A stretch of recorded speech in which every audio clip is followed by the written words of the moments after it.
So we're going to be kicking things off today with a really special presentation. Have you ever wondered what setup a sous vide expert uses in their home kitchen? We are about to find out. So behind me, you can see my Hydro Pro Plus back there. It's pretty nice. Jason, and then over there is my Control Freak. It's I like that a lot. Jason, Mike, I'm trying to give a presentation here, Mike. The presentation isn't yours, Jason. But I thought I was a sous vide expert. You are, but you're not a master chef like our next presenter. So go take a back seat, and we're going to introduce the actual presenter here. He is a trendsetter for the modern chef entrepreneur, tirelessly passionate. He continually pushes his standards for excellence while opening restaurants, consulting, training, competing, and starring in culinary entertainment. Having trained with a myriad of Michelin star chefs around the country, he has built a reputation as the classically trained chef entrepreneur who is one of just 67 certified master chefs in the U.S. Not one to rest on his laurels, he is a whirlwind of culinary energy, overseeing restaurant reopenings, launching restaurant produce farms, designing and opening restaurants and even a casino, opening his own culinary collective and lab, launching online courses and training, and providing catering and event services. Not your average chef's repertoire. His blazed culinary trail is unprecedented. So please help me welcome Master Chef Rich Rosendale. Hi, everybody. This is Rich Rosendale, and I'm pleased to be able to be back presenting again at the International Sous Vide Association's Summit again this year. I know they've had great remote conferences in the past, and I've been able to be part of those, and I'm thrilled to be able to be back of such an exciting event and really helping to accelerate the whole craft of sous vide cooking. I can tell you that when I first started cooking sous vide years ago, back at the Greenbrier, I was doing that in our fine dining restaurant. Sous vide was really not a craft, not a tool that people really used very frequently. And it's really great now to see that it's been embraced, not just by professional chefs, but also home cooks, all sorts of people that are enthusiasts and love cooking and have really realized the real benefits of cooking in this way. Obviously, we don't have to tell you that, the precise cooking and the accuracy, being able to control the texture, the containment of the bag. Those are all obvious benefits. My talk here today is going to be a little different than what I've done in the past. In the past, we've always talked about the application of sous vide cooking in professional kitchens. Well, we're going to do a little bit of a detour here, and I'm going to show you how I use sous vide in my home kitchen. Yes, I cook a lot of sous vide at home. And listen, I'm going to tell you what, just because I'm a professional chef, I get busy, I get swamped. I got 3 kids and my wife, and I have a busy schedule. I'm traveling and in and out. And, I'm looking for ways to be able to realize the benefits of cooking sous vide so that I can recover some of that time. Yes, of course, it's going to give you a better quality product. But for me, I'm going to show you how I manage and organize sous vide cooking at home in my kitchen. We're going to go ahead and get started here with a presentation. I'm going to pull this up for you. And just to give you a little bit of insight, we actually just renovated our kitchen just recently, and the presentation shows our new kitchen. This was really just done here just a few weeks ago, and here we are. I went ahead and I designed the kitchen with really the process of cooking sous vide in mind, and I'm going to walk you through a few of the pieces of equipment that I put in. Then we've got a few videos at the end to be able to show you. But first of all, our kitchen is starting with the appliances. First of all, many people have bought commercial vacuum sealers, and you know that you need those compared to little tabletop models. There's a few out there that work okay, but most of the ones you get in the department stores or online that don't have the power of a commercial pump, they don't really pull the kind of vacuum that's required to be able to cook great sous vide. So what we installed was a Miele vacuum sealer. And why I like this one is because, well, first of all, my wife won't let me put any more appliances up out onto the counter. In fact, when we did the renovation, a lot of items kind of got tucked away, and we put those in cabinets. But the vacuum sealer, I love this design because this one is a powerful vacuum. And actually, when you're not using it, the lid closes and you can just push it right back in, and it's almost like it just kind of disappears. So it's out of the way, it's powerful, and it's going to give you the same kind of power as what you would get for a commercial vacuum sealer. One of the things that we also use, we use these Invacus Green vacuum bags. These are more eco-friendly. There's a few different variations that we use because, I mean, I do try when cooking at home to try to be as mindful to the environment as we can. I know that's difficult to do whenever you're cooking sous vide, given the volume of plastic you're going through. But these bags actually have a thinner millimeter usage of plastic per bag, but you can also get the ones that are recyclable. So these are really cool bags. Take a look at them. But again, and also we have the bag storage directly under the vacuum sealer, which I love. You'll see that where the drawer is right below the sealer. So before I go and start doing my vacuum sealing, I can go underneath there and pull out however many bags I need, and you're good to go. Moving right along, we're going to talk about freezers and refrigerators. So because I'm a chef, I like having lots of space in my kitchen when it comes to refrigerator and freezer. This is a side-by-side freezer refrigerator, and you can see there on the right what it looks like when before we filled it all up. And this is also Miele. And by the way, this is just what I installed. There's lots of different brands out there, so whatever you like, by all means. But I'm going to show you what I selected and why I selected it in this presentation. So the big thing is, for me, I think of storing my products at the proper temperatures when cooking sous vide. You're going to be able to get longer shelf life if product is being able to be held at the proper temperatures. And that goes for produce, that goes for frozen product. I love using these little plastic trays. I use this to organize all my produce.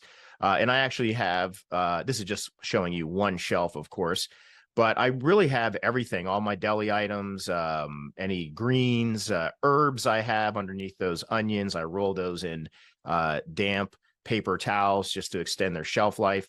And again, it really helps with the organization. With freezers, I'm going to tell you one thing that people don't understand is, or overlook often, is the importance of controlling the temperature zones when cooking sous vide, but also preparing product to be cooked sous vide, but also after it's been cooked.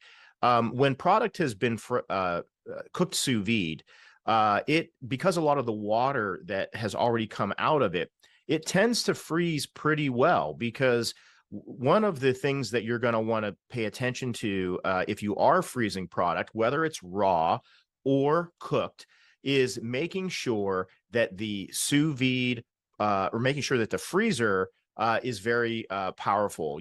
Or that you're not opening and closing the door, because how quickly the product freezes is going to have a big impact on the quality of that product when it thaws out. Think about if you were to put a cup of water in a freezer, and whenever you come back, you know how sometimes it kind of bevels up. And that's because the water is swelling. It's basically expanding. And the problem with that is when that thaws out, it denatures and breaks down a lot of the protein. That's whenever you get like watery fish. But if you can freeze things quickly, you're going to be able to really keep the integrity of the product. So freezing things fast and with minimal water is going to be ideal. So this freezer goes down to -22 degrees Fahrenheit. I also love that in a lot of cases, especially with the refrigerator over here, I have different temperature zones that I can control. And that makes for maintaining the temperature really perfect. Okay, so now this is literally 2 shelves of my freezer. And listen, like I said, I'm super busy. When I cook things, I tend to usually try to cook a decent sized batch. If I'm smoking barbecue or making a bunch of short ribs or whatever, I make a decent sized batch. And then I'll go ahead and break those down into like 1 pound packs or maybe 4 portions of short ribs, whatever. And I also got this off of Amazon. There are these these plastic freezer inserts, and you actually can manage the width by changing the tray size. You have these little plastic inserts come out, and you can kind of go thicker or thinner, depending on what you're putting in there. If you want to put little thin sleeves of, like I have this kind of spicy split pea puree that I like to use on tacos. Goes really well with these carnitas. But you can go ahead and manage like how thick these are, and you can put many sleeves, or up here like with your short ribs or your choux croûte, you can go ahead and put in thicker items. But what's nice about this is this product, in some cases, not everything has been cooked sous vide. Some items are. When I do short ribs, I'll do 48-hour short ribs that have been cooked sous vide, but sometimes I'll also make a big batch of meatballs or a big batch of short ribs, and then I'll chill those down, and then I'll portion them, and then I'll just retherm them from the freezer. Now, here's where we take a little bit of a detour. I know everybody's kind of thinking, what kind of circulator does Rich use? But let me just kind of walk you through preparing a dinner here at the Rosendale. So I have these meatballs, and I made a big batch of delicious meatballs with some tomato sauce there, some San Marzano tomato sauce. We're going to grab one of those bags out. We'll move on to the next slide here. So this is where it's a little bit different. Most people always think of, okay, let's get our water bath set up, and let's go ahead and let that water preheat, and we're going to drop the meatballs in there. But I actually opted for a steam oven. This is a combi steam oven. Now, there are several different people out there, different brands out there that make these steam ovens, and I'm going to tell you, they're terrific. You can steam at 155, 165, 190, whatever. And if you think about cooking sous vide, the sous vide part is really the under vacuum. In most cases, that's going to be a vacuum bag. But the cooking principle of that can be in different mediums. You don't have to put everything in a water bath. Now, we like water baths because water transfers the heat really accurately. And steam is also quite effective. The more dense, the larger amount of steam, the more that heat transfer is going to be able to carry the heat more effectively. It's going to cook more evenly. So what I do is I went ahead and I'll set my combi oven here at 155, and literally the Miele oven has a sous vide setting. I worked with Miele on several of their recipes and different products that they have. They have a Master Chef program that has a whole bunch of recipes already preloaded in. And why I like this is I can literally grab one of these perforated trays, and everybody in the family can basically, within reason, we can have a couple of different things. If Lawrence and Liam want some barbecue ribs, and Laura, myself, and Francesca are going to have some spaghetti and meatballs, we can do that. And I can pull out a sleeve of macaroni and cheese for the boys. And literally, I'll take these different trays, and I can literally retherm a whole bunch of different items. And it heats up very quickly. Minimal cleanup, and you just got these bags that you pull right out. So we will, I will reference here that in the kitchen, on the top oven, because you see there are 2 ovens that we have here, and then below I'll talk about what that third item on the bottom is. But on top is our combi oven. That is a smaller oven. It cooks very quickly. and that's the one that is hooked up to the water. Below that is your more conventional oven, and that does not have water hooked up to it. Okay, so, and of course you need the water in order to create the steam, in order to cook the sous vide. But again, I know there are several different ones that are out there. This is just the one that we use. Moving right along here with the appliances, this combi oven, I'm just going to show you literally. I walk over, I placed those meatballs directly from the freezer right into the combi oven over here. I go ahead and select the time. And in many cases, for some of the items that I cook more frequently, I can go ahead and put preset, and I can just put meatballs and it'll be like, hey, 20 minutes. And then you see I'm kind of opening that up, and you can see all that steam that's in there. And I slide it out to one of the trays. I check meatballs are nice and hot. You can feel them. They're nice and warm. And, you know, if you want to cook them faster, you can increase the temperature. So you do have the control settings up here as far as what temperature that you want. So then I come over and I've got my spaghetti or my rigatonis rather. These are some Italian rigatonis, very delicious. And one thing I wanted to mention is that we did cook these in a pot, this rigatoni. We did cook this in with some salted boiling water. But there are, you actually can also blast freeze pasta. If you have a very powerful freezer, you can portion and freeze pasta, believe it or not. I don't go to that extent. I don't use, I'm not somebody that I feel compelled to cook everything sous vide. I'm sure there are some people out there that do. I'm literally just trying to, get through the day with the kids and the family, just like everyone else. So we've got our pasta here we cooked, and we just literally open up our bag here. I think you might even see Francesca probably walking around in the back, wondering where that pasta is. She's hungry. Okay, scooping, grab my spoon. And again, just how convenient that is. I mean, I've got like a pot that I had to, heat up some water for the pasta. And then the meatballs, I mean, this stuff is just like it came out of a pot, like it's been simmering for a couple hours. I'm going to finish it with a little bit of Vide olive oil, because that's the olive oil that I like. And then we go and plate it. And, again, if you think about this process, you can cook things from raw. Like in my freezer there, I do have a few items like just chicken that's been seasoned with like olive oil, lemon, fresh herbs, and I'll just cook that from raw. But there are some items, particular things that are more forgiving, excuse me, like meatballs or braised items, where the internal temperature is not as much of a factor. You can go ahead and heat those with very little concern that you're going to overcook it. Now, obviously, something like a piece of salmon, I do have a specific time and temperature that I will use. Okay, and then here you can see the finished dish. This is literally what we just panned up, and we ate it. I think I turned around and handed this one to my wife and Francesca. Okay, now we're going to move on to the next slide. Okay. The next item here is a warming drawer. Just allow me to have a drink of sparkling water here.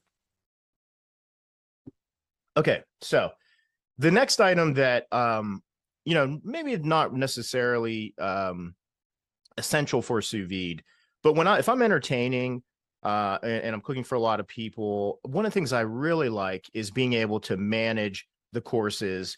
And I have this warming drawer, and a lot of items that maybe have cooked sous vide, but I'm not quite ready to open them up. I love to kind of just drop them down here in this warming drawer. In fact, these are some really colorful sauces that we actually heated up in this warming drawer. Then I just opened them up and put them in these bowls here until I was ready for them. This was for a dessert presentation that I did for my wife's birthday. And I had the sauces staying in here nice and warm until her and her friends arrived. And then we pulled them out and we started plating up. But I literally had some chocolate oil. I had some, all of these sauces. I had some caramelized pineapple, and several of those items that don't really require high reheat times, I just dropped them in there in the vacuum bags, and I just reheated them right in the drawer. So that worked out terrifically well. And of course, they're great for holding things like this delicious corn pudding over here to the left. Okay. You can see I also have set up my finishing tray. I got a basting spoon, several basting spoons, because a lot of items that are coming out after being cooked sous vide, I love being able to give it a little bit of a butter and olive oil based. I got my finishing salts and some seasonings that I use often, and also some finishing olive oils. Okay. Another big item that I'm a super big advocate of is the technology component in the kitchen. I have my kitchen hooked up with Alexa. Several items we're calling out recipes that we need. I've got the big speakers above me to kind of, I'm like, hey, pull up this, pull up the Rosendale online. And we literally will use a lot of the recipes right off of our Rosendale online platform. And then also Comey, which is a recipe software that we use. And I literally will work on and revise recipes from time to time right in my own kitchen. So if I'm cooking something like fish and I'm saying, I think that this Norwegian salmon probably could go another 3 minutes, or they could go a few more degrees. And I could literally be right there in my kitchen and make this edit. And then literally our entire team, everybody's platform that they have access to with both Comey and Rosendale Online can be updated. So the technology, huge help. I even use this for my family recipes as well, and we document a lot of those. Okay, so that's kind of an overview of my home kitchen. Next year, we will be launching on Rosendale Online. We're going to be doing Rosendale at home, and I'm going to show a lot of the different recipes that we do in the home kitchen. But I wanted to close out with showing you 2 videos that we have that are also available on our platform. But of course, we're going to make them available to you to watch here at the ISVA. Is 2 different recipes. One is basically similar. As we mentioned, that there's different ways to cook sous vide. And we are going to basically show you the another method in professional kitchens, and one of them is the Averio. There's 2 different pieces of equipment. The Averio itself, which is known as the hot fridge, and it is basically a device that you can put vacuum bags onto different shelves, manage all of the times, and reheat or retherm items without a water bath. Again, kind of different technology than what we always think of with sous vide. And then the second item is going to be using the vacuum pump. Now, this is basically a pump that you can put onto a hotel pan that has a gasket around it, and you can vacuum pack things like macaroni and cheese and rice and do a hot vacuum on these. And these items, because you've changed the atmospheric pressure, the food will denature much slower, and you're going to get much longer shelf lives on several of these items. So we will close out with these 2 videos, our Averio and cooking our 3-day pork shoulder, as well as the hot vacuum pump. And that's it. That's all that I have. Thank you all very much. Again, I want to thank Mike and the entire team there for inviting me back.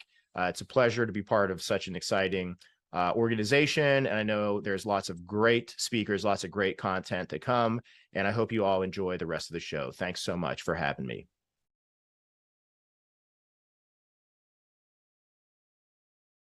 Here at the RC Culinary Lab, we test and do R&D all the time. We use equipment from all over the world, and really we have found a piece of equipment that is truly a game changer.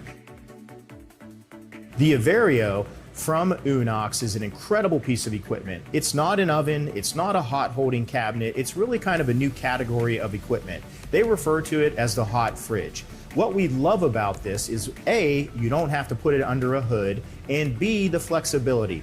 You can literally hold product for several days, you can rethermalize product, you can put items in hot or cold, ambient temperature, and it will track. It will also go through a pasteurization stage and then into a holding stage. You can do whatever kind of settings that you want. We're going to demonstrate this technique by showing you a process of the way that we do our pork shoulder. And it comes out extraordinarily moist. The process for making this pork is to season it, sear it in the oven, pull it out, place it in the Inox blast chiller. If you don't have a blast chiller, you can also put it in a refrigerator just to make sure that it cools down thoroughly. And then after that, we're gonna place it in a vacuum bag, make sure that we have our seasonings. We use also a little bit of fortified veal stock. Any rich stock will do. And then we're gonna seal it up, place it into the Averio, and it's gonna cook literally for 3 days. After it's done, the meat is succulent, tender, extremely moist. And by the way, the yield is incredible. You get much more yield by cooking it sous vide in this unit than you would by cooking traditional techniques. Imagine using this for catering, where you can fill it up for an event that's coming up a day in advance, and you don't have to have it under a hood. You can put your product in there, turn it on, you show up for the event. And the great thing is, it's a way to use the overnight shift. When there's no one there, your product can be cooking, and you know when you come in the next day that you're ready to go, and you can really manage your entire work schedule, and you know your product is going to be delicious every single time. It's a great game-changing appliance, and we love working with the Averio.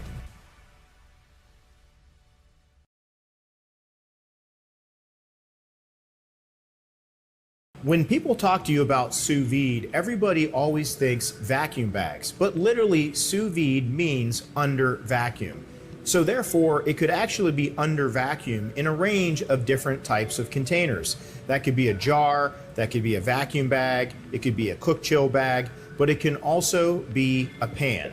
And in this case, we have the hot vacuum that comes with these customized pans that actually has a seal or a gasket that will maintain the vacuum once you begin to pull it. And right here we have some pork shoulder cooked with some of its natural juices. By changing the atmospheric pressure of the product when you put it in the pan, it actually changes the rate at which the food will denature and break down. So it is a way, in essence, to maintain the freshness of the product. And though we are going to retherm or reheat a product using this technique, you could think about it in the standpoint of doing catering events where you could retherm macaroni and cheese. You could also do an entire rib roast and cook it over the weekend, because also with the Averio, you have the ability to do multi-day holds. So you could put prime rib in on a Friday for an event on Monday. So it gives you a whole range of a way to manage your time. And as chefs, people think about the dollars they spend, they think about the ingredients they procure, but they don't always think about the equity of time on a daily basis. Not just your time, but your team's time.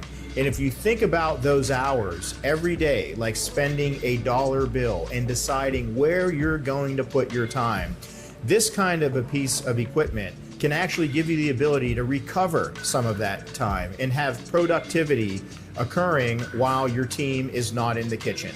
And in days now where staffing is becoming harder and harder to maintain, embracing equipment like this is going to give you a competitive advantage if you can integrate it into your operation. And it's going to give you the ability to do more with less and to have consistency in any of your menus.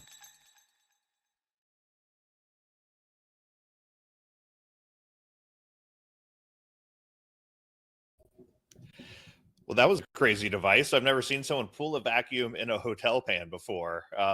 I loved seeing his kitchen at home and some of the stuff that they do in his restaurants. I mean, obviously his kitchen is a lot better than mine. And I can tell you for a fact that my freezer does not look nearly as good as his freezer does. If you like that demo or the presentation, please give Rich some love in the comments. You know, he's a very, very busy person, and we always appreciate him taking the time out of his day to provide content for our summits. He's great to work with, and the things that he does is just really, really cool. So please give him some love in the comments.